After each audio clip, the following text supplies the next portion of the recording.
Apakah itu perlakuan yang manusiawi? Apakah itu ada iktikat untuk menolong? Anak anggota DPR RI fraksi PKB Edward Tanur, Gregorius Ronald Tanur, dinyatakan tak bersalah atas dugaan penganiayaan terhadap pacarnya, Dini Sera Afriyanti atau DSA, hingga meninggal dunia. Sebelumnya, Ronald Tanur yang dianggap terbukti melanggar pasal 388 KUHP tentang pembunuhan, dituntut 12 tahun penjara oleh Jaksa Penuntut Umum dari Kejari Surabaya.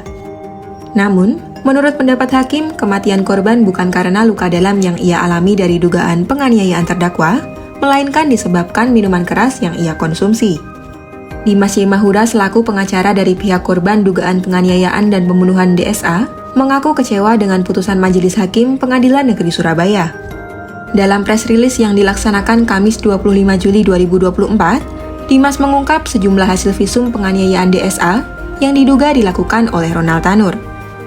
Setelah minum alkohol, yang bersangkutan masih berada di lift oleh tersangka GRT yang kemudian dipukul oleh botol tequila, yang kemudian di basement dilakukan pelindasan dengan mobil pribadi dari GRT.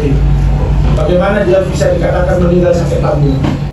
Korban tergeletak di apartemen Black Hole yang kemudian akan ditinggalkan pergi oleh tersangka GRT, yang kemudian tersangka dihentikan oleh security, dan di situ tersangka mengaku tidak tahu korban kenapa bisa tergeletak di situ. Padahal sebelumnya tersangka berada di sisi kiri pintu mobil tersangka GRT yang kemudian dilindas. Setelah dihentikan oleh security, tersangka GRT memasukkan korban ke dalam bagasi mobil. Apakah itu perlakuan yang manusiawi? Apakah itu ada iktikat untuk menolong?